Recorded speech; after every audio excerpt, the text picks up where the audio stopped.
Hi, I'm Mark Murphy, author of Hiring for Attitude. And let me tell you just a quick story about what Southwest Airlines used to do to pilot candidates. They'd bring in 20 of these pilots into a room, very sharp, serious people, white shirt, black tie, black, spit polished dress shoes, black over-the-calf dress socks, and a recruiter would stand up holding a pair of ridiculous brown polyester shorts. And they'd say, "We're a customer service company. We want you to be comfortable. So anybody who'd feel comfortable putting on the shorts, who'd like to put them on for the interview, changing rooms are in the back." And, 4 or 5 guys would throw on the shorts and they'd laugh and they'd go do it. But the rest of them would just sit there stone-faced thinking, there is no way I am putting stupid shorts on with my white shirt, black tie, all that. And Southwest would thank those 15 or 16 people for their time and they would send them home. Why? Because the number one attitude that Southwest Airlines was testing for was a sense of humor. Those shorts weren't a gimmick, they were a test. And it worked because they knew exactly what they were looking for. And that's what hiring for attitude really is. Now, we're not changing clothes, but we are assessing a candidate's attitude. We've come a long way since the brown shorts thing.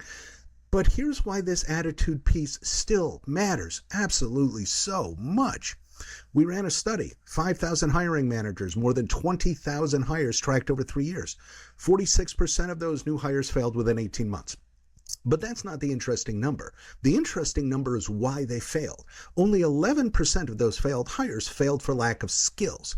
89% of them failed for attitude reasons like coachability and emotional intelligence and temperament and motivation. And it makes sense the moment you think about it, right? Skills are easy to test. I'm not a Java programmer, but I can hand you a Java test and I can grade it. I can watch you auscultate the lungs or work a fetal monitor. Skills are black and white. Attitude is the hard part, and attitude is what's actually sinking your hires. So why don't companies fix it? 3 big reasons, and these are the 3 things that we have spent years cracking. Number 1, most interviewers give away the answer without realizing it. Watch how easily it happens. A perfectly good question. Tell me about a time you faced a difficult situation. In the hands of the typical interviewer becomes, tell me about a time you faced a difficult situation and how you overcame it. Tell me about competing priorities and how you balance them successfully. The second you add those little words to the end of interview questions, you've handed candidates the correct answer to your interview question. You've basically told them, don't share any of your failures, only tell me stories and examples where you come out on top. Think of it this way. There are 2 kinds of people, problem bringers and problem solvers. Ask a problem solver about a problem, and without any prompting at all, they will tell you how they solved it. That's just who they are. Ask a problem bringer, however, and they will tell you about the problem and stop talking. The only way to tell these 2 kinds of people apart is to ask them about the problem and then stop talking. Because the moment you rescue the candidate, you've blinded yourself to who they really are.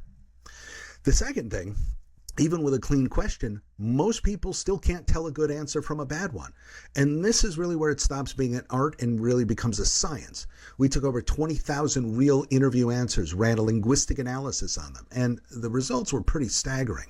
Low performers use 400% more second-person pronouns. So instead of I called the customer, a low performer is a lot more likely to say, well, what you should do is you should call the customer. They stop telling you what they did and start lecturing you in the abstract, giving you a hypothetical response.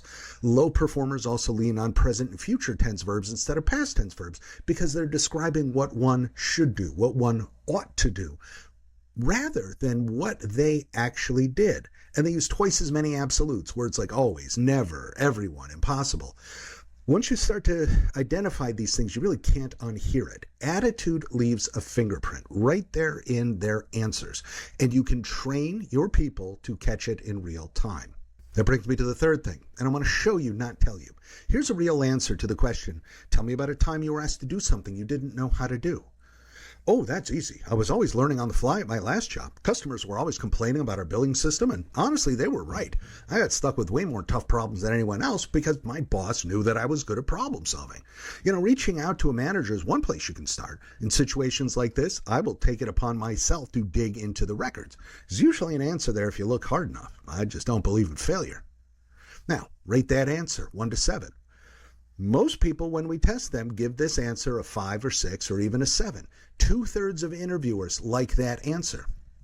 But now look again with what you just learned. Always learning. Customers always complaining. More problems than anyone else. Absolutes stacked on absolutes. Reaching out to a manager is one place you can start. Or in situations like this, you should blah, blah, blah. That's not an answer. That's a hypothetical. They never actually tell you a single specific thing they did. And I don't believe in failure. That's not confidence. That's a person who can't name a real mistake. That's a bad answer. And yet, 2/3 of interviewers would have hired that person. That's really the gap. Not because your people aren't smart, but because nobody's ever taught them the questions and nobody ever gave them the answer key to be able to evaluate candidates' responses. And that's what we do. We help you figure out the specific attitudes that actually separate your best people from your worst. And they're usually not what you'd guess, and they're typically not what's written on the boardroom wall. We build you interview questions that reveal those attitudes instead of giving them away. And we give you the answer key so any and every manager on your team can hear the difference between a real answer and a rehearsed one instantly. Listen, if you've ever hired somebody who looked flawless on paper and turned out to be the wrong person entirely, you already know what bad hires cost you, right? But it doesn't have to keep happening. So let's talk. Reach out to us. Tell us what your hiring looks like right now, and we'll show you exactly where it's leaking and how to fix it.